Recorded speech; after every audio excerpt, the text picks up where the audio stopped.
Today's guest is Scott Maderer, who was a teacher and is now a financial coach.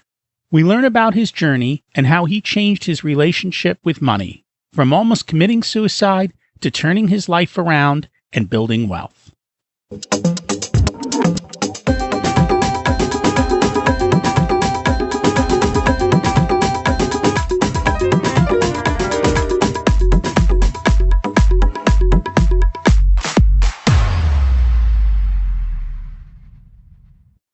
Welcome to Richer Soul, Life Beyond Money, the last baby step.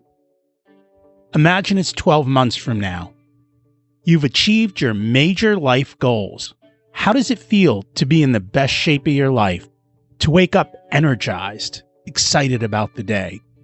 What's it like to have great relationships, friends who support you and propel you forward? How does it feel to have an excess of money? To be able to make the choices you want, to be fearless and open to trying new adventures. Imagine being connected to the universe and it providing everything you desire. It's possible over time. Your past does not dictate your future. The only thing holding you back from this vision is you. It's time to take control of our thoughts and use them to our advantage. I help people live the life of their dreams and bring balance to health, wealth, relationships, time, and spirituality.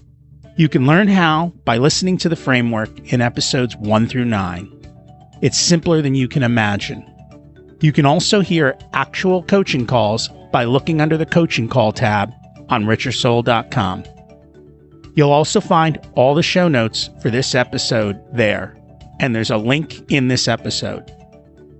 I send out a monthly email, and you can sign up while you're there. In the monthly email, I share the best articles I read this month, let you know about upcoming episodes, and share a little wisdom. I also share the most interesting articles I read on Facebook at facebook.com/Richer Soul. We are going to once again focus on time, marriage, kids, treasures, talent, and education with today's guest. Bringing about balance across all these different areas is important. This week, I want to focus on time. We all get so much time, and you never know how much you're going to get. We tend not to value our time as much as we do our money. But in reality, it's more valuable because you can never buy it back. Here's a quote from a brilliant man who ran out of time. Your time is limited, so don't waste it living someone else's life. Don't be trapped by dogma, which is living with the results of other people's thinking. Don't let the noise of others' opinions drown out your own inner voice. And most important, have the courage to follow your heart and intuition. And that's from Steve Jobs. We all know the accomplishments he has and how short his time was. What are you going to do to live your thrilling life? Today, we're going to dig into this subject in much more depth. Special thanks to our listeners from over 40 countries around the world. We keep adding new ones, and I'm thrilled to have you all here. Today's guest is Scott Maderer, who is a former teacher and worked for a major educational testing company in senior management while coaching people on the side. In 2017, he made the transition to full-time coaching. He and his wife started Inspired Stewardship as a business to serve Christian men and couples that are struggling to live out their calling. Scott and Carrie work to help align the way you use your time, your talent, and your treasures so that you can identify and live a full, authentic life that allows you to authentically live your calling, serve others, and provide for your family. Scott and Carrie, through Inspired Stewardship, are living out their own calling that started with a call to a financial coaching in 2011 and has slowly grown into a full-time business through one-on-one coaching, speaking, and group coaching workshops. Let's meet Scott and hear his story. Welcome to Richer Soul, Scott. It's great to have you join us today. Thanks so much, Rocky. I'm honored to be here and honored to speak to your listeners today. And I am honored to have you here as well. So we like to start at the beginning. What was it like when you were growing up, and how much did your family and school teach you about money? I grew up in a really typical, and I put that in air quotes, typical American household. Mom worked, dad worked. In fact, my dad was a small business owner and ran his own business for a number of years, a very successful small business in a small town in South Texas. My mother was a school teacher and then became a principal and vice principal for years. So I was always provided for and had everything that I needed. But as far as talking about money, that was never really a topic that came up too often. I can remember when I went to work, I actually started, of course, young kid, started working first for my father. I worked in his store and did sales. And then I decided, I'm going to start my own little business. And so I started actually a painting business where, if you can imagine, in South Texas in the summer, I was outside painting houses and buildings for folks and mailboxes and whatever else they needed. So it was a hot, sticky, miserable job. But I actually started working when I was 12. For me, it was kind of always this idea of I wanted to have my own money that I had control over, not just depending on mom and dad for money. We didn't really talk about money, but I knew I wanted to kind of have some control over my own money. So I started doing that. Basically, it was always just a topic that I guess I sort of studied on my own. My mom and I, thinking back, my mom and I did have a few conversations about money, and she would encourage me to not just spend the money that I was making, but save some and earn some and then give some and do all of those sorts of things that, you can do with money. But it wasn't a deep, in-depth, this is how to invest and this is what to do with money kind of conversation. It was just more of the basics. Earn money, give some, save some, spend some. There's a family story that when I was a little kid, and I couldn't tell you how old I was, but probably 6, 7 years old, something like that, that I had earned some money through, at that time, doing chores. And I went with my mom and we went to a mall, and I decided I wanted to go play video games. So my mom let me. So she took me into the arcade, and I took my money and I kept dropping it in the machine and getting more and more of those tokens. I kept going to the machines and dropping the tokens in the machines. And pretty soon I had spent all of my money on the video games. On the way home, as I'm sitting in the back seat of the car, I was very upset with myself. According to my mom, I don't really remember this, I cried all the way home. The reason I cried wasn't because I hadn't had fun. It was because at the end of the day, I had spent all of that money that I had earned, and I had nothing to show for it. I didn't have a toy that I took home, and I was upset with myself because I felt like I should have saved some and I should have done something else with the money. And I think I've always had that kind of mindset, even as a very young child, of wanting to take the money and do something bigger with it. I couldn't articulate that as a 7-year-old, but that was almost born into me, I guess, because I don't remember where that came from. I just know as young as 6 or 7 years old, I already had that idea of, well, I shouldn't just spend everything I have. I should save some, I should give some, I should do other things with it. It's funny you mention that, because most of our money mindsets are created between 5 and 12. And more often than not, I don't even think many times we'll remember how or why or that event that sometimes ingrains in us. And it sounds like you don't even remember the event, but your mother remembers it. Clearly, it had a big impact on you as a child, and it's something that carries through to adulthood. Absolutely. And exactly what you said. I mean, I vaguely remember, but probably really and truly what I'm remembering is I'm remembering the stories that my mother has told me more than I'm remembering the actual event, if that makes sense. Obviously, this was a formative event because ever since then, I've always had that mindset of don't spend everything you make. If you spend everything you make, you're going to be upset with yourself. And again, my mom didn't beat me up. This wasn't something like where my mom on the way home went, that was really stupid. My mom never said a word. That was not something that she set out to beat me up about. She just let that play out. Now, to her credit, she was smart enough. She also didn't stop me from spending all the money. She let it happen.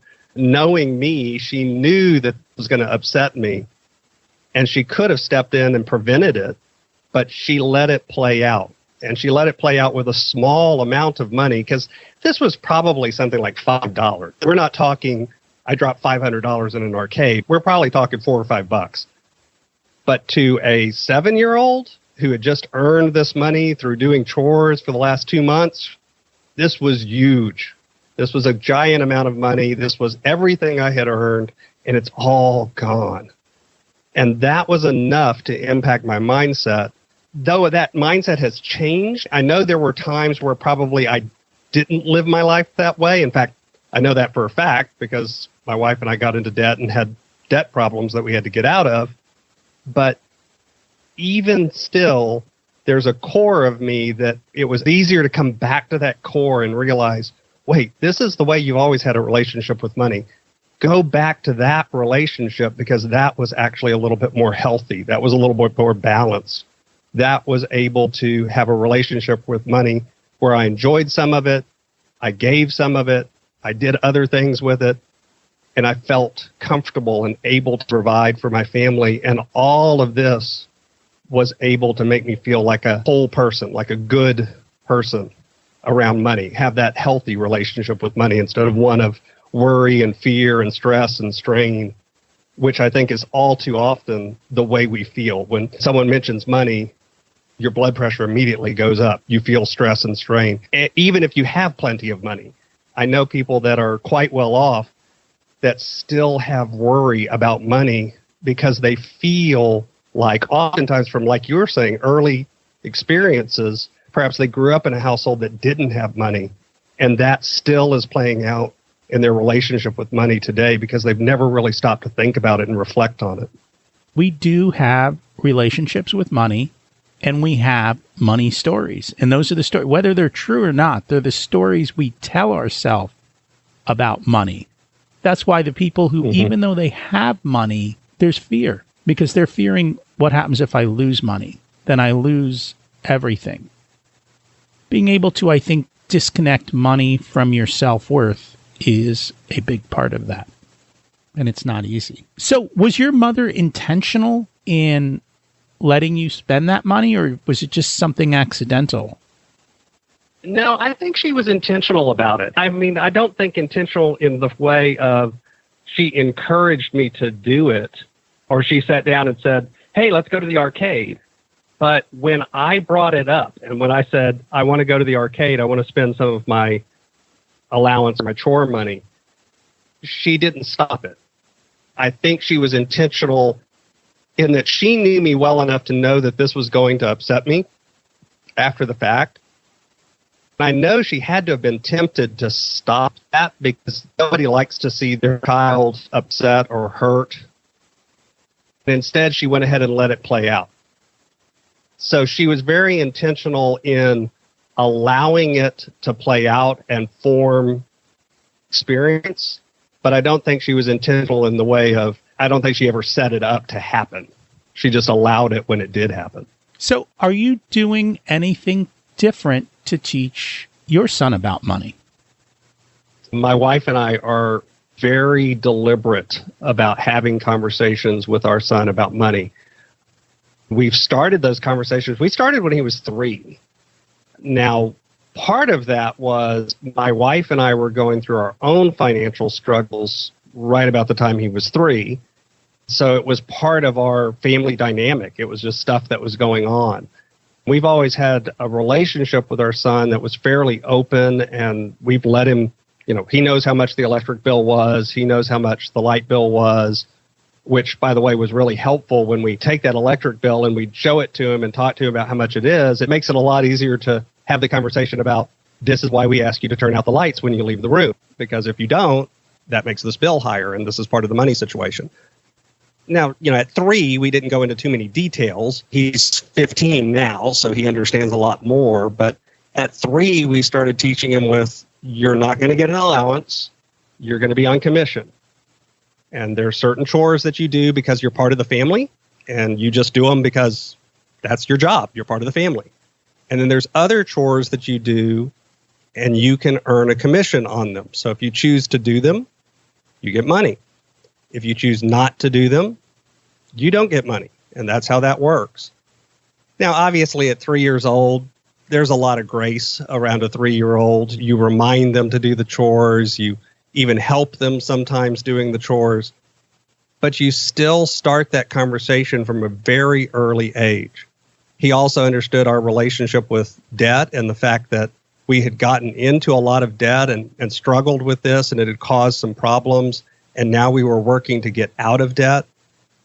And so he's got this philosophy now of, I don't want to have debt. I've seen what it does. I know it was bad. I want to avoid it. And by raising him in that ocean of having open conversations about money, I think his understanding of money and how it works and his comfort level with talking about it and understanding it is much higher. He now, as a 15-year-old, he actually runs his own little lawn care business. He goes out and mows people's lawns, earns money. He knows that a certain percentage of that money he sets aside for a tithe. We're believers, and so he tithes on his earning. He sets a certain amount aside for saving, and he spends some. So he understands that way that money works because he's had those conversations and had that exposure from, like I said, even starting at 3 years old. So I think we're a lot more deliberate than either of our parents were. My wife was in the same situation. My wife was raised in a household where they didn't talk about money. And in fact, her mom had to hide money because her father was so much of a spender that if he knew there was money in the account, he'd go spend it. And so her mom actually kept separate accounts. That idea of both of us being raised in a household where money wasn't really a conversation made us have conversations before we ever had our son about, hey, we're going to raise our son differently. We're going to talk about money. Now, to be honest, what caused that was our own financial issues and the fact that we hadn't behaved well with money. And so we were like, no, we're not going to let our son, have the same foundation that we did and possibly go down this road in a negative way. Instead, we're going to deliberately sit down and have those conversations with him up front. And hopefully, if he does make mistakes down the road, those mistakes will be smaller and he'll have learned from our mistakes. And it's always best to learn from other people's mistakes instead of making your own, but not everyone does that. Sometimes we're stubborn and we need to go do it ourselves, no matter how many times we're told not to. Yeah. But I think it's through making the mistake and going through the issues that we learn and grow and we get better. So would you like to share your story of what happened with Dad? Sure. My wife and I got married back in 1996, and we had what I described to everyone again as the typical American household. I worked, at the time I was a school teacher. My wife had a small job herself and did some work on the side, but she mainly stayed home and was a housekeeper for our own house and worked very hard doing that. I'm not being dismissive of that, but it wasn't working outside of the household and bringing in a paycheck per se. So at the time, she worked for an eye doctor, but she did it part-time. Later, she moved to doing a full-time job. We had 2 incomes, and we felt rich, even though my income was relatively small as a teacher and hers was relatively small as an optical tech. It was 2 incomes, no kids. We're rich. We then basically began to do what a lot of Americans do. We spent everything that we earned and then some. And we actually got into a pretty decent amount of debt. And in 1999, my father passed away. And when I say decent amount, it was probably $25,000, $30,000. So it wasn't astronomical, but it was enough for a small 2-income, not high earners. It was a third of what we earned in a year. It wasn't an astronomical amount of debt, but the amount that we had was, half or a third of what we earned in a year. So my father passed away in 1999, and he left us a small inheritance, and it was enough to pay off all the debt. So in 2000, we paid off all of our debt. We're completely debt-free. But we hadn't really addressed the behavior. We simply paid off the debt with the money that we got from my father passing away. We didn't think about changing our behavior. We didn't even do anything. And at the time, we moved out to a house out in the country and began to build the house. And when I say build the house, I don't mean we were paying a builder to build the house. I mean, we were buying wood and lumber and taking hammers and nails in our hands and nailing pieces of lumber together. We were physically building the house with her mother and her father-in-law. And we began to buy materials on credit and run the debt right back up. And by the early 2000s, I looked up and realized that we were $50-something thousand in debt, and I earned about $40,000 in a year. By that time, my son was born. My wife was staying home with our son, and I knew that this was a bad thing, that we have more debt than I have income. How are we going to get out of this? How are we going to pay this off? And I will be honest, most of the debt, a lot of it came from me because I'm the spender in the household. I'm actually the one that will go out and blow $100 without thinking about it if I don't put discipline into my life. So we looked up, and I'm working at the time. I'm working late in the evenings, and I would drive home late at night. And I began to have this feeling. You talked earlier about tying your identity up into your money. And I think men do this a lot.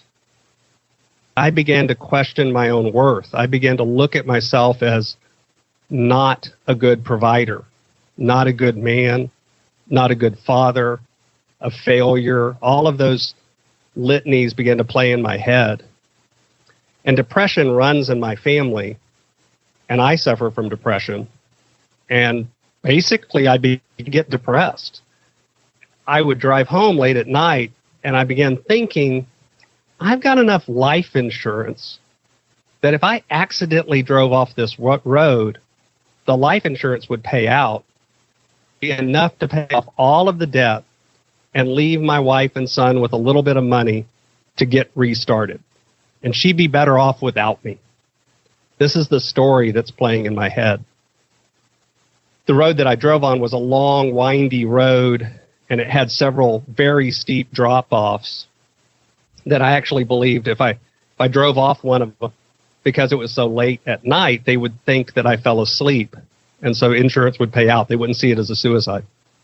And I had all this planned. I mean, you're hearing in my statement, I knew exactly what I was going to do. I had all of this planned. And at the time, I was also outside of the church and not truly a believer. I had been raised in the faith, and I was a believer growing up, but because of things in my history, I'd gotten very upset with the church and very angry at God. And I had kind of moved away from that core of being a believer. And late at night, they changed the radio lineup, and they put on Dave Ramsey from Tennessee. And he started talking about you could live without debt.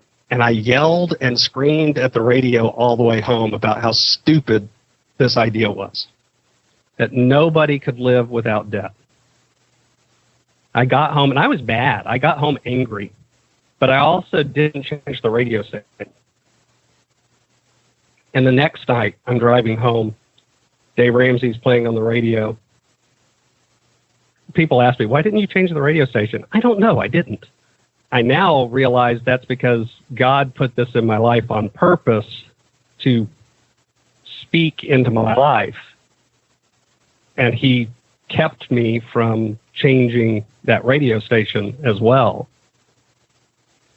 But the second night, instead of arguing, I actually started listening.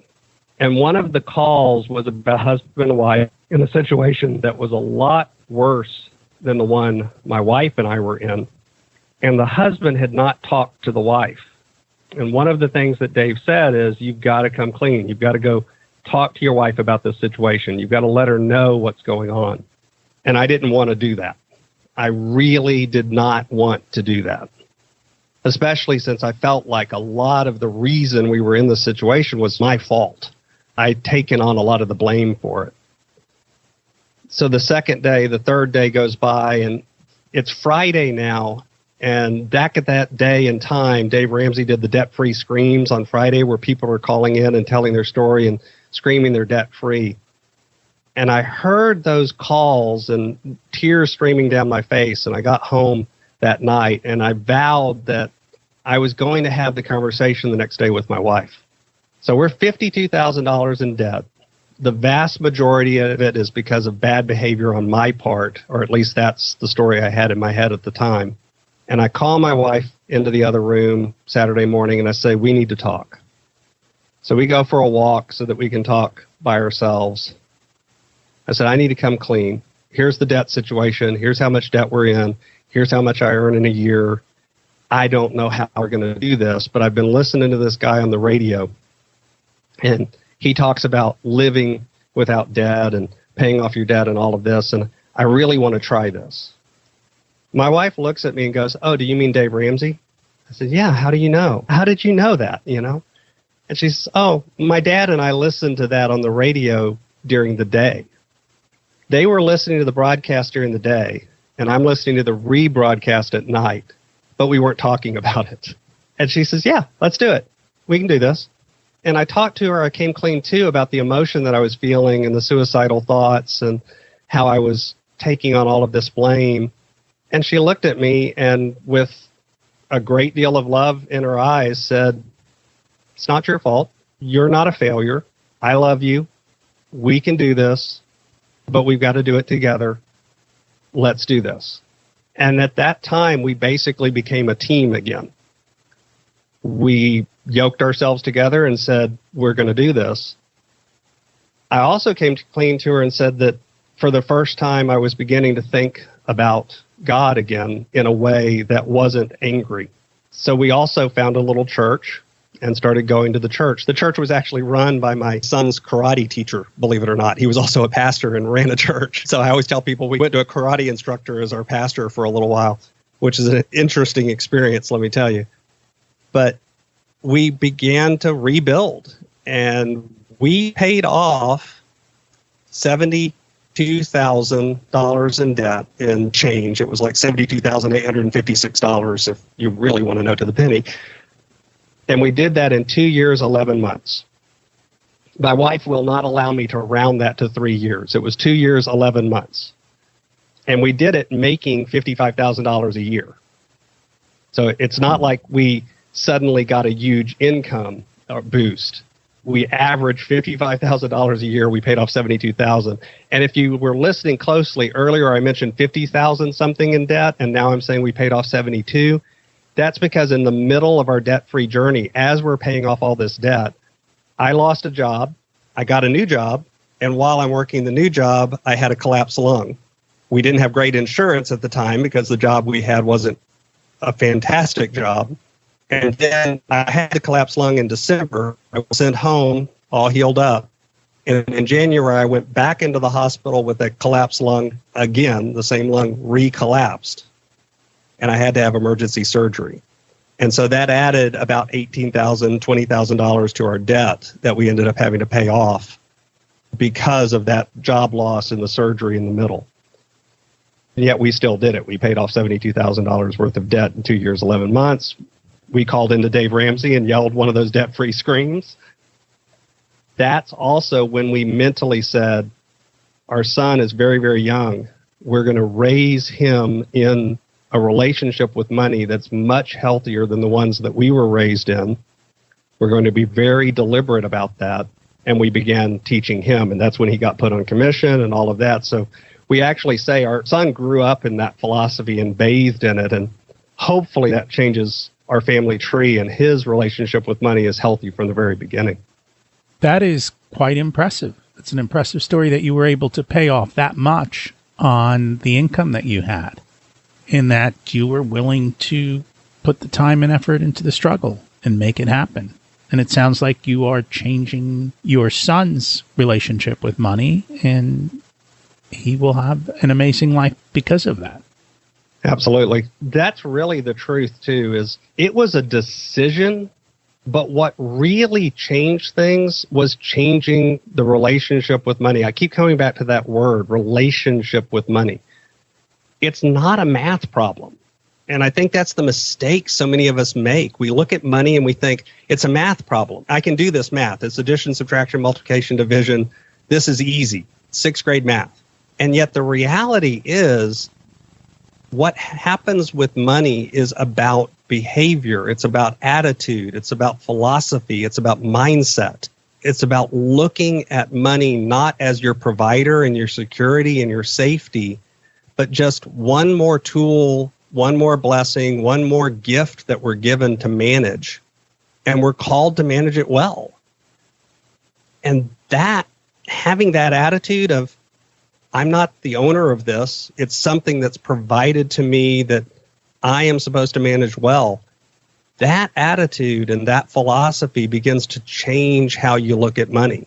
And so, for example, now my worth does not come from the size of my paycheck. My worth is from who I am, what I believe, the look in my wife's eyes, getting a hug from my son. Those are the things that are worthy.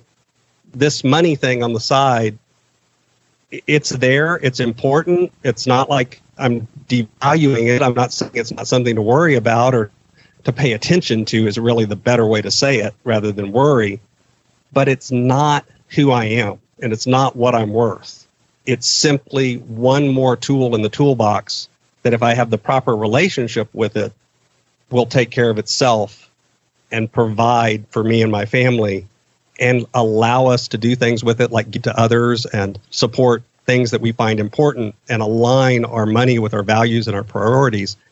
Then everything starts going the right way. And I think that's a big separation people need to realize. Your net worth is not your personal worth. That's your financial worth. And that's right. Just one small piece of a much bigger issue that determines that. Your personal worth is something totally different. And there are many people who've taken vows of poverty that we all look up to, something like Mother Teresa. Mm-hmm. You can't judge her on her net worth. I mean, that would just be absurd. That's just a financial number. It also shows that we can do great things and have an amazing impact without personal money, because clearly she knew how to raise money. So she used money as a tool. So it's not that we can say, oh, we don't need money. She had a ton of it, but it's that relationship with money. Mm-hmm. Mm-hmm. And you look at somebody like that, and not having money is not what made her spiritual. By the same token, having money wouldn't have made her spiritual. She had that mindset and philosophy and attitude and belief and core of being a good person, irregardless of the money or the lack of money. And like you said, she used money as a tool. She looked at money as one more resource that she had to use to do the thing that she was called to do. And because of that, she made a tremendous impact. That is very true. So now, at this point, you help people, and you're a financial coach, and you help others through this journey. What are the biggest struggles you see people coming to you with? Yeah, it's interesting because it's changed over the years. So my wife and I actually started our financial coaching business back in 2011. Today, we do this as our full-time business. We call ourselves stewardship coaches. We help people with their time, with their talent, and with their treasures. And of course, the treasures is the money piece. So that has changed in terms of when we first started out, most of the clients we were working were coming to us through the church, and they were what I would call benevolence clients. They were folks that were going into the church and asking for help with an electric bill or with something else that was coming up. And as part of getting that money, getting that help, they had to sit down with my wife and I and have conversations about their money and their income situation and what was going on. And we tried to help them kind of get control. So for those folks, they were kind of crisis clients. They were dealing with money in a survival mode. It was really about where is the next meal going to come from. They were truly living paycheck to paycheck. And often we would be able to help them begin to shift that and have a little healthier relationship and back off from living paycheck to paycheck and begin to make choices with their money that were more healthy. Now we tend to work with clients that are much more either high net worth and what I would consider living paycheck to paycheck, but shouldn't be. So this is, I make $100,000 a year and I look up at the end of the month and I don't have any money left. How is this possible? I make six figures. Or I make $120,000. I actually have a client that makes $250,000 a year and was still kind of living paycheck to paycheck. These clients, it's really more about not a crisis situation, but getting back to those core philosophies of what's really important in your life. What do you value? What do you feel called to do? And now let's get everything in alignment. Because one of the things that happens is we say, my family is important to me, but then we don't spend any time with our family. We don't spend any money to create experiences with our family. Instead, we spend all of the money on things that don't really align with that value. So we'll say out loud, this is what I value. But then when you go look at your calendar, you go look at your checkbook, it's not in alignment with that. The way that you spend is not in alignment with that. So really, a lot of what we talk about with our clients is not doing a budget, even though we do a budget, and that's a tool. But the budget is really just to get a view of what are you doing with the money. The important thing is, what does money mean to you? What's important to you? What do you value? Now let's align these values and those priorities. So it's a very different conversation, but at its core, it's really not a different conversation. If you think about it, that crisis client who has very little money, it really is still the same thing. The conversation is still about what's really most important to you. It's just their list is different because they have a different sized bucket. They have a different set of income. So we're still talking about the same things. We're just doing it in a different way with different numbers. And that's pretty much the biggest core issue. How most of our clients come is one of two triggers. One is the one I just talked about. I make $100,000 a year, and yet at the end of the month, I have very little left. Something's wrong. The second way that folks come to us is what I would call a fight or another trigger situation.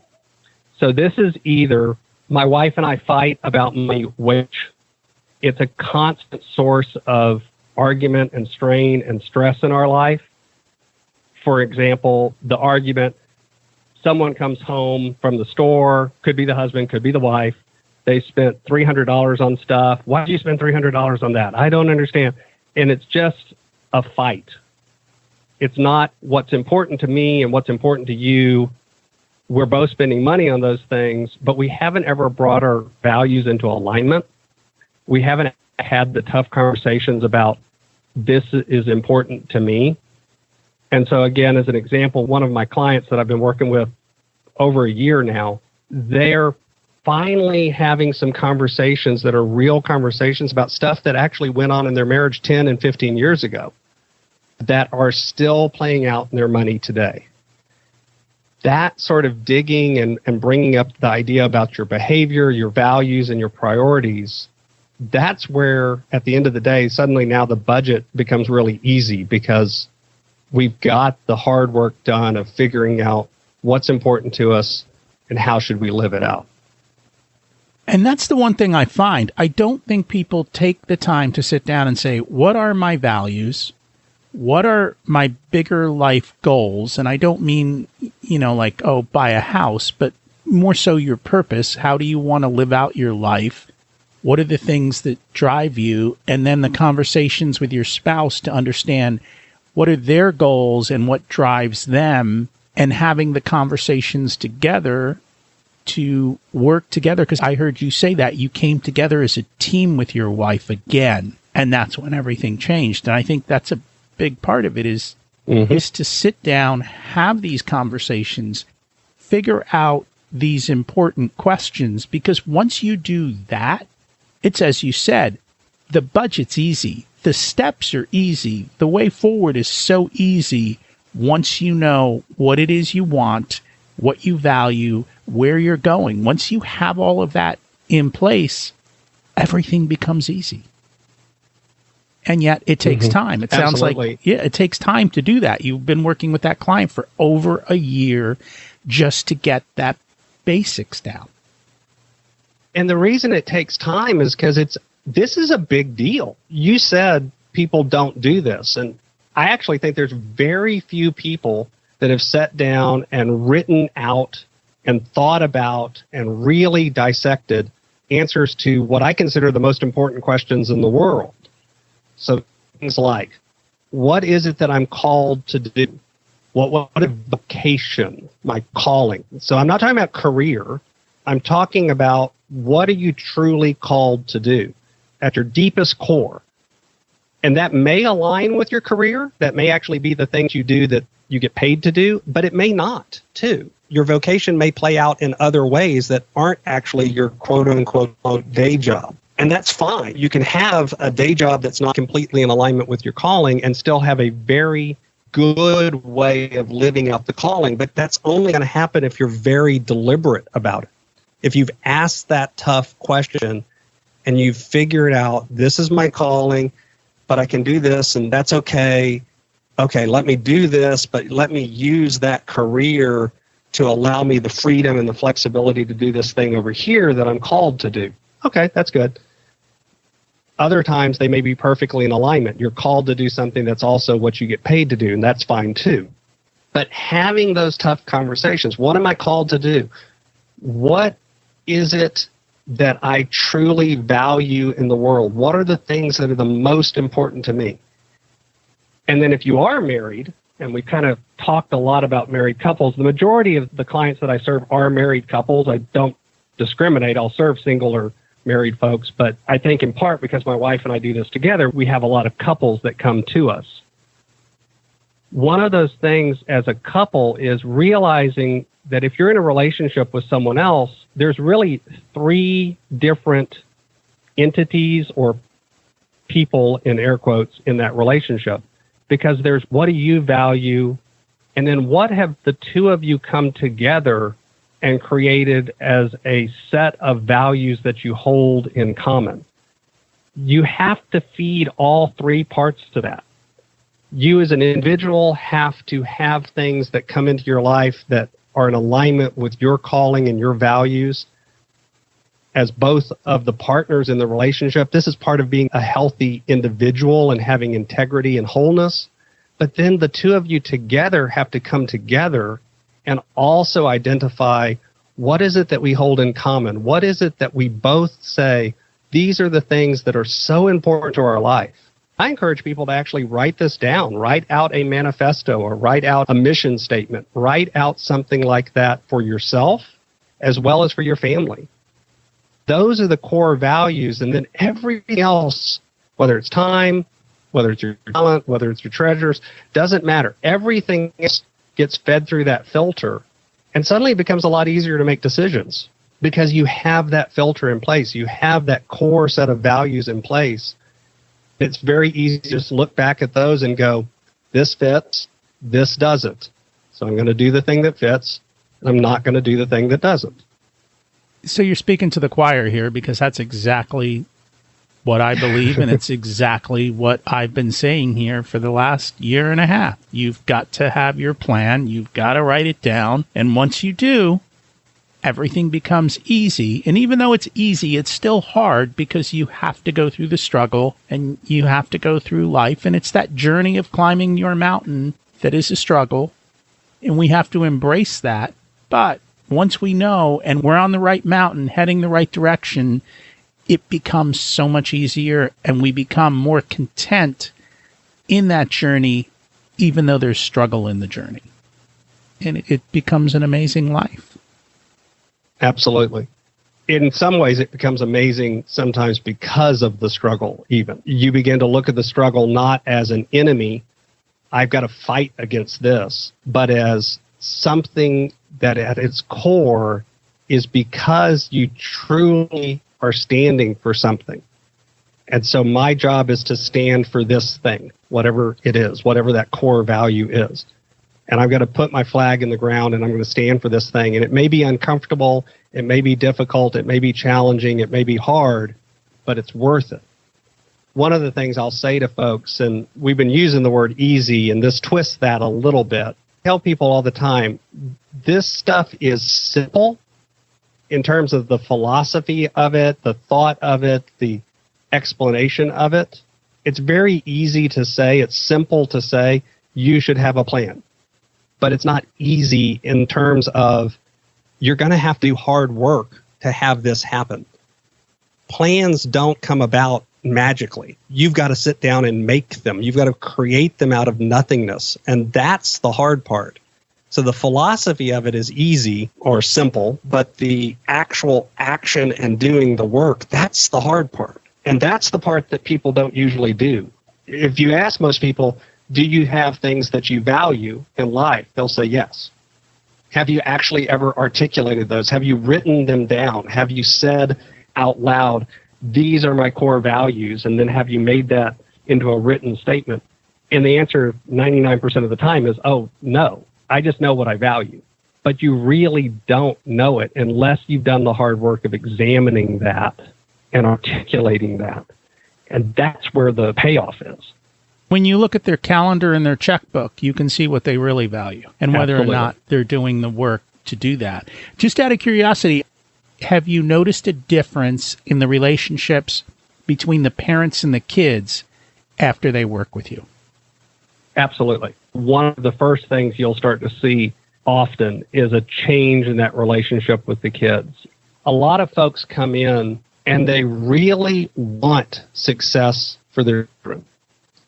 Very few parents, I would hope I could say no parents, but let's face it, this is the real world. So very few parents look at their kids and think to themselves, oh, I don't know what's going to happen, and whatever happens is good.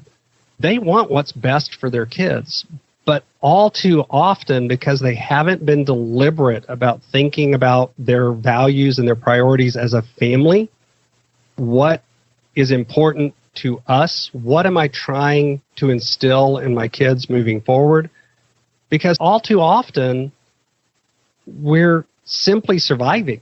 We're getting through the day. We're going to work, we're coming home, we're busy, we're tired, and that's all true. That's not even like an excuse. It's the reality.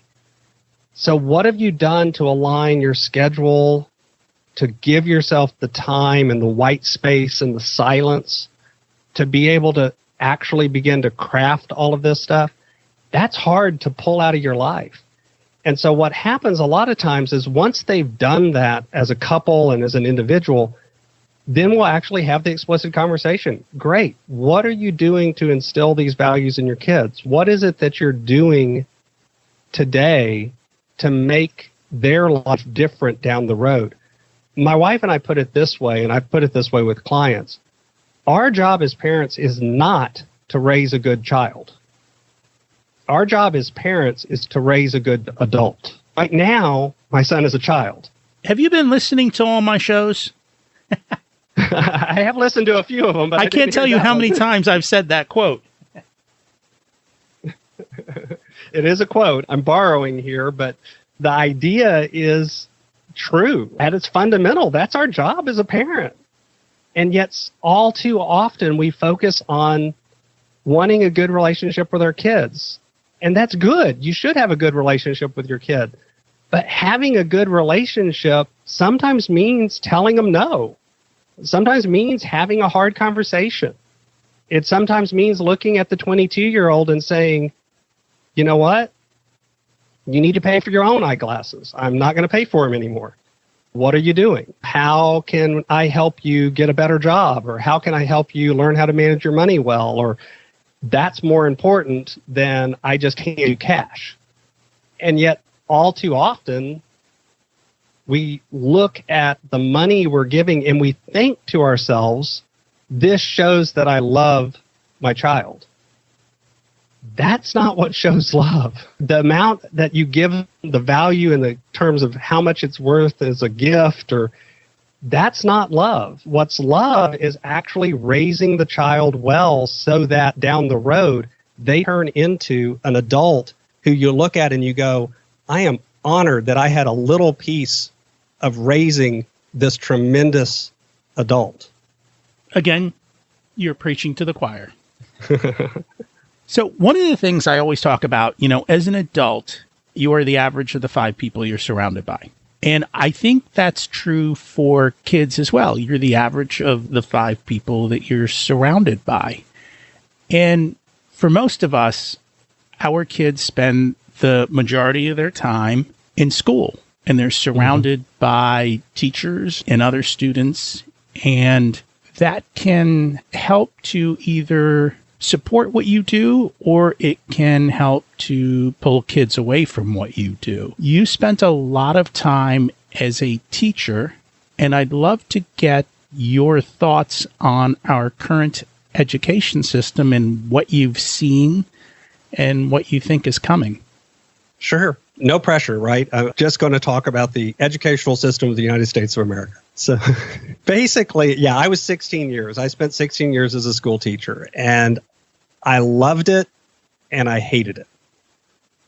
What I loved about it is actually being able to interact with the students, being able to work with kids and see their life change because of what you're pouring into them. And I would tell you that 90% of the teachers on the planet, that's it. That's why they're in this business, is because they love seeing positive change happen in their kiddos' life, their students' lives. But here's the thing. So much of our system is focused on what I call the mechanics. And the mechanics here, I'm not talking about reading, writing, arithmetic kind of mechanics. I'm talking about things like documenting attendance, setting up the certain number of hours that the student is in the classroom, mechanically making sure that kids are going from class to class on time, discipline issues, all of the things. And it's not that these things aren't important either. It's not that having the kids in the classroom isn't important. It's not that you don't deal with discipline issues. It's that those things become the focus of the job as opposed to speaking positive change into the kid's life and making them able to do something tomorrow that they weren't able to do today, working with them, partnering with the students. We often, as teachers, it ends up in this situation where you've been set up in almost a combative relationship with the kids. I've taught in some of the lowest socioeconomic schools in the San Antonio area, and I've also had the privilege of teaching in one of the richest private schools in the San Antonio area. Yet the core things were still the same. In terms of, all too often, you turned what wasn't the main thing into the main thing. A lot of people will talk about testing as being one of the problems with schools, and it can be, because it can be one of those things that you turn the test into the most important thing. The truth is, anything can be turned into that sort of view of this is the most important thing. So I think when we talk about the American educational system, the core problem is that we've stopped making the education the most important thing. Instead, we're worried about political correctness. We're worried about whether or not the money, all the little check boxes that you have to do so that the school gets paid, because there are certain requirements schools have to fulfill or else they don't get funding. All of these things become the focus, and it moves us away from focusing on the core value of an educational system, which is, I hope, education. The people that are in the educational system, I think, are good people for the most part. And of course, there's exceptions to that, and I'm not really worried about the exception. The core people are good people. They want to do the right thing, but instead, they're often set up in a situation where to do the right thing is nearly impossible because of all of the requirements that are put on from outside. I think I agree with you very much on what you're saying. It doesn't matter where you are, as you said, regardless of what you think the status of your school is. You've also spent a lot of time on the other side in the testing world as well. Mm-hmm. What are your impressions of that, and what is the whole purpose of that? Yeah, the interesting thing about the testing industry, so to fill in the blank, I left school teaching. I did some part-time jobs, some different jobs for a few years, and then I moved into the testing industry, and I worked there for 11 years. And I worked on state-based tests. So I worked with states to write and develop tests that are those evil tests that high school students have to pass to graduate.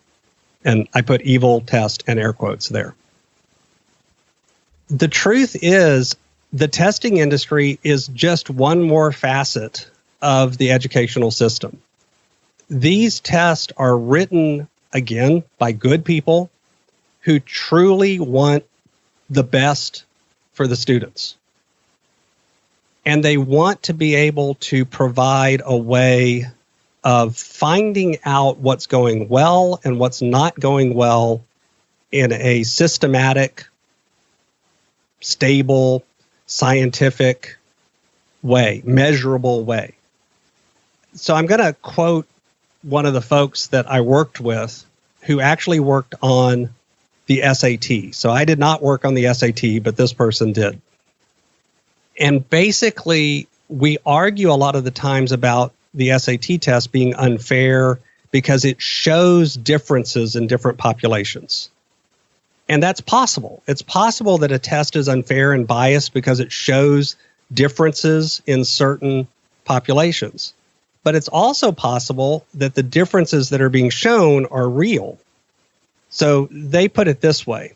If I took everyone in the United States of America and I lined them up and I measured everyone's height and I plotted it on a bell curve, you would find that the average height of people in the United States of America is right around 5'10", 5'11". That's men and women together. If I then took the same tape measure and I fly over to Japan and I line everybody up and I measure everyone's height, I would find that the average height is around 5'9". Statistically different, 5'9" to 5'11", this is different. Therefore, the tape measure is biased. Obviously not, right? The tape measure is just measuring an underlying reality. The real core problem with testing is that the underlying reality that it's often exposing is one that we don't want to deal with. We want to ignore. It's not because this group is smarter or dumber than another group. It's because this group is exposed to certain opportunities or has certain advantages or privileges or disadvantages in the educational system that they're brought in. And rather than addressing those real differences that are creating problems, we blame the test. So the test itself is not good or bad. It's a tool. It's one more tool in the toolbox that hopefully is moving us towards creating a system that's more equitable and more fair and more balanced. But instead, oftentimes, again, the test gets moved to the forefront and the test becomes the most important thing. The test is not the most important thing. The most important thing is that underlying system of being able to create a system that truly educates children, all children, in a fair and equitable way. And unfortunately, our current system doesn't do that. It doesn't even come anywhere close to doing that. It's probably better today than it was 40 years ago, but better doesn't mean it's yet doing the job the right way. And so testing is one more view that allows us to see some of the real problems if we choose to see them, and hopefully begin to address those over time. I taught science, and for years, science was not tested in most states. And because it wasn't tested, the average budget for a science classroom was very, very, very low. And so science teachers either funded things out of their own pocket or didn't do certain activities that they would have loved to have done that would have been very effective with the kids and would have taught them well, but they couldn't do them because they couldn't pay for them. Then all of a sudden, science started getting tested. Guess what? Budgets went up. And all of a sudden, you could start doing activities with the kids that were much more effective in terms of lab and actual hands-on practical experience, taught the kids a lot better because they wanted to see the test scores come up. So that's an example of testing actually affecting the underlying system in a positive way because it exposed a problem where some schools were funding science well, they had high test scores. This classroom over here was not being funded, had low test scores. Guess what? We're going to give them more money. And that's what actually happened. And sometimes that more money, it's not even coming from the government. It's just the school itself looking at their budget and rejiggering the money so that it's more distributed in ways that have an effect. So the test itself, good or bad? Yes, it's good or it's bad, depending on how we as human beings use that information. Or if we choose, how do we gather that information in another way so that we know what's really going on and can affect what's really going on in a positive way? I sit here and look at the absurdity of how they do funding for education and science, and I didn't realize that. And that, to me, is absurd. But the real question I have is how many of these tests and how many of the outcomes measure that when a kid graduates high school, they know their purpose, they know their value, they have a good relationship with money and know how to use it as a tool, because we've just spent the last 13 years teaching them how to go out and earn it. Yeah, that's the other major problem. And it's not a testing problem, it's an educational system problem. I think a lot of times we spend a lot of time and money and effort teaching students how to be really good workers in an industrial factory from the early 1900s. Guess what? Those jobs are not out there anymore. It's a different world. We need to teach students how to be information workers. We need to teach students how to think, how to understand problems. As you said, how to identify their values. Now, there's a line there because then you get pushback of, as a school, your job is not to teach those values. And I would agree with that. I don't think the school's job is to say these are the values that the kid should have. But I would argue that as a school, part of our job is to teach students how to think. But I will tell you that the biggest pushback I've ever gotten from parents is when I taught students and told students they should think on their own and identify their own values. Because a lot of parents will look at you and say, no, the kid should just take my values. I don't want them to think on their own. I want them to believe what I believe. And that's not healthy either. This is why kids rebel. So it's a challenging situation. Absolutely. And rebellion as a kid is normal and natural and supposed to happen. I used to tell parents sometimes that part of the reason your teenager is doing some of the things they're doing is so that when they go out and fly on their own, you're a little happy about it. You're looking up and going, I love them, but man, I'm glad they're out of the house right now. Because they need to go out and ascribe their own identity and find out who they are. In some ways, being a teenager is like being a toddler, only you're bigger. And they're actually physically bigger. So these sorts of things of how do we as a school system, how does the educational system affect the things that are really important and yet also not create bigger problems? Because then it comes down to what values do you teach? Whose values do you teach? Well, you don't teach the values. You teach how to think about the values. Well, yeah, but how do you teach them how to think about the values? So you end up with this weird problem of what does that actually look like?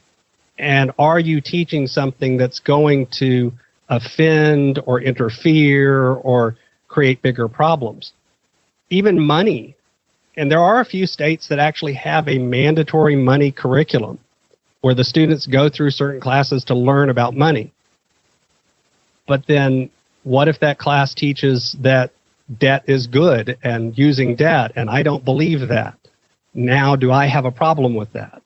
How do I teach that at home? So there's also a part where you as a parent have to be talking to your kids and teaching your kids at home, too, for many of these things. So how are you handling this with your son? We talk to him about it. Okay. We actually explicitly talk about it. And we have those conversations at home as well. And we talk about these are what we believe as a family. These are our core values. We want you to have your own core values, but these are what we have raised you with. These are what we believe in as a family. And I'll actually tell you, our son is, I would say, 99% of the time in alignment with our family values. We've been blessed with a wonderful boy who has a great heart. He'll still come in even when there's other people around and give his mom a hug or give me a hug and tell us, I love you, Mom, I love you, Dad. He's a great boy. But the reason I think he's a great young man and has done it is because we've had those conversations for years and years and years and years and years.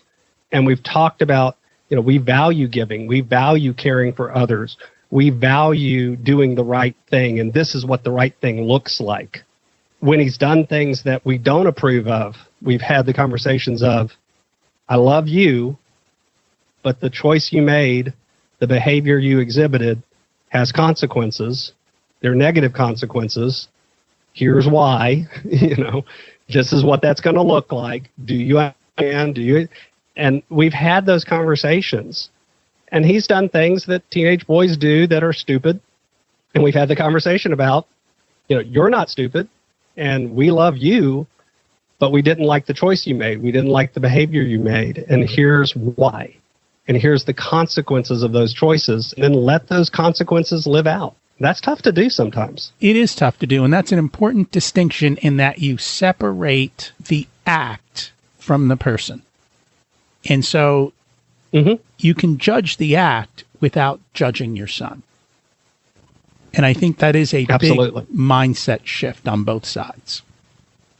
It's one that, again, with the history of depression in the family and other things, we've had those conversations too, of your mindset. I'll see things in things that he says or does that show me that he's still got some of that same core where he could deal with these issues. And so we've talked about that and said, depression runs in our family. This is what depression looks like. This is the sort, when you see this in me, son, this is because of this. This is what I do about it. This is how I deal with that. I recognize it in myself and I go seek out people and have those people speak into my life. I talk to my wife about it. Used to, I would hide those things, and because of that, they grew worse and festered. Now we bring it out into the light because the light brings healing. So, son, how are you feeling? What's going on? And because of that, he doesn't open up about everything because he's a teenager, but he opens up with us about a lot of things, and he'll talk to us very openly and honestly about a lot of things. And you talked earlier about surrounding yourself with the 5 people and those people affecting your life. I look at the friends that he's chosen, there's not any that I look at and go, I don't want you hanging out with that person. Instead, he's chosen friends that I look at and go, these are also great young ladies and young gentlemen that you surrounded yourself with, and y'all are lifting each other up, and that's a good thing. So he's done a pretty good job as a young man of doing the things that I would hope that he would do. And again, I'll take some of the credit for that. My wife can take some of the credit for that. But I also think it's because we value that. We've made that a priority. We've made speaking into our son's life something that's important to us. And so we do it. And I think that's the most important thing is communication. Talk about, first of all, if you don't have the values, then you can't communicate them. So it comes back to that core. Who are we? And then just having the conversations and listening and putting that forward. Mm-hmm. Absolutely. So we've chatted about a ton of topics. Is there anything that I have missed today that we should cover? You know, Rocky, you've asked me a lot of tough questions. And the thing that I would say to anyone who's listening, if you're finding out that you're dealing with these sorts of things that Rocky talks about on his show, don't just passively listen. The only thing I would say that I don't think it's missed, but I want to make it explicit, is the real key to all of this stuff is taking action. It's the doing that changes who and what we are. And oftentimes we wait around and hope we'll believe something different, and then we'll go act. As soon as I feel better, or as soon as I have the money, when something changes, then I'll go change my action. But what you'll find is by changing your action, the belief will come. It's only through deciding to do something different and then making the actual deliberate choice to do it that we change who and what we are, that we identify our values, that we do the hard work. And so what I would encourage folks to do is actually pick something that they can do to take action on things. That kind of leads me to my next question to you is, what's one action step people can take to move forward this week? So how do we kind of make it a concrete action step for them? You know, the number one action step that I would encourage people to take is to set aside a chunk of time, 30 minutes to an hour, and block it off on their calendar and actually go away from disruptions. So turn off the TV, turn off your phone, turn off Facebook, whatever you've got. Sit down with an old-fashioned pad of paper and pen or pencil and write down the things that you value in your life. Write down the things that you think are the most important. Make a list, 1, 2, 3, 4, 5, 6, 7, 8, 9, whatever it is. And then actually look at that list, and from that, craft a 1 or 2 sentence mission statement. This is what I stand for. This is what's most important to me. Make it an action sentence. So don't say, I believe this. Say, I will do this. I will stand for this. I will work to make this happen, whatever this is. And it doesn't have to be long. We're talking a sentence, maybe 2. And if you're in a couple situation, if you're married, if you are in a committed relationship, or even if you're just working towards getting married, maybe you're engaged, have your partner do the same thing, and then come together as a couple and talk about those 2 lists and craft a mission statement for your family. So in a couple situation, you actually end up with at least 3 mission statements, 1 for you, 1 for your wife or your husband, and 1 for the family unit, 1 for the couple. And so the number one action that I think folks could take is actually taking the time to write out those values and to craft that 2-sentence, 1-sentence mission statement that at their core is today the best summation of who and what they stand for, so that then they can just begin to live that out. And I thank you for that. So I'm going to give the listeners a little bit of a warning. And my warning is, in an hour, you can probably come up with something, but don't take that to be written in stone. It's the first iteration. And so just do the best you can, and then on an ongoing basis, come back to that list of values and say, are these truly my values? And is this truly the best statement? And over time, and it may take you 6 months or a year to get the perfect statement down, but at least start with the first statement. But just don't take it as, this is written in stone. This is my first draft. This is the first thing I could get on paper in this 30 minutes or an hour that I did it. And then keep creating the space to refine it. And as you go through your day and you look at your statements and your words, you may say, these aren't my values as much as I thought they were, or, oh, I missed this really big value and I want to add that in. So this is a living document. It's not a Absolutely. Tablet. I actually review mine, just to let folks know. I review, and I have a document like this. I review it once a week, where I'm opening it up, and this review is not to rewrite, edit it like you're talking about, but I read it weekly. So it should stay in front of you as well.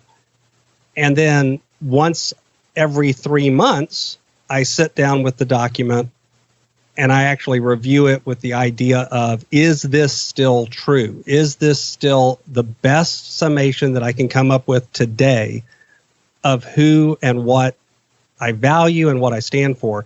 And mine has changed over the years. It's also perfectly okay that you've come up with the best statement after a year, and 6 years from now, you look back at it, and you've been looking at it in between, and you go, nope, this has changed. My direction has changed. This is now what I value and what's most important. Because it's going to change when life changes too. Things will happen in your life, events, getting married, having a kid, losing a job. These things may expose things that are now core to your life that you didn't see before. So yeah, good point, and thank you for pointing that out, because folks should not sit down and think, this is it, I'm done. I've now crafted my mission statement, I can put it on a shelf, and everything's good. For one thing, if you're not looking at it and reviewing it, you're never going to live it. And for the other, if you're not open to the fact that things will change, not can, will change, and reviewing and editing and refining, then it's never really going to reflect the true reality that's true in your life this year or next year. That's one of the fears people have. If I write it down, I can't change. And that's not true. And that's the other half of that thing, that, hey, this is just round one of many rounds. And in this moment in time, this is what I'm going to do. Absolutely.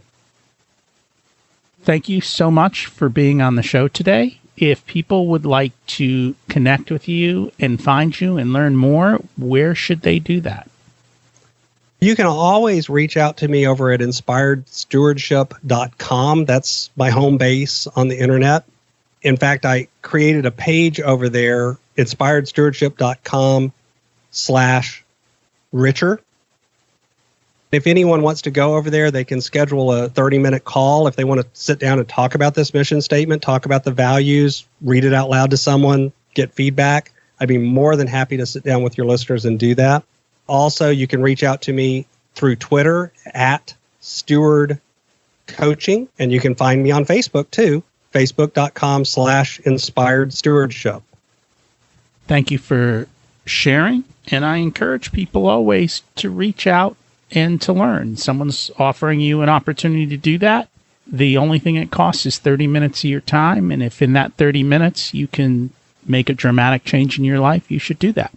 And so take that step.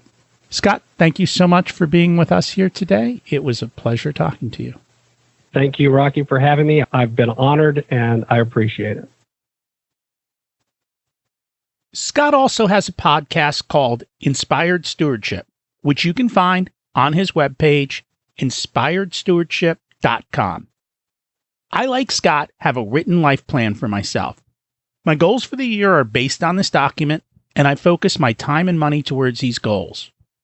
As part of this process, I'm saying no to a lot of things that are not a priority so I can say yes to what I truly value. Scott has definitely faced a lot of obstacles and came close to giving up, but then he changed and conquered himself, and now he lives the life of his dreams. This week's action step: set aside the time on your calendar and create the space to write down a list of what you value. From your list, craft a short mission statement. Remember, this is just a beginning. We aren't putting this in stone. You can always change it. Is there someone you know who should listen to today's episode and could benefit? Maybe it's your spouse or significant other, so that you can have the conversations like Scott did with his wife. This is a perfect icebreaker to get the conversation going. Please share the episode with them. What's preventing you from moving forward, and who are you putting on your team to build the life you deserve? Taking no action creates a far worse outcome in life than trying something and failing. Scott and I both help people use their money to live the life of their dreams. Either of us can help you achieve your goals. Just take action and email one of us, and we can start with a short chat to see if one of us is a good fit for you.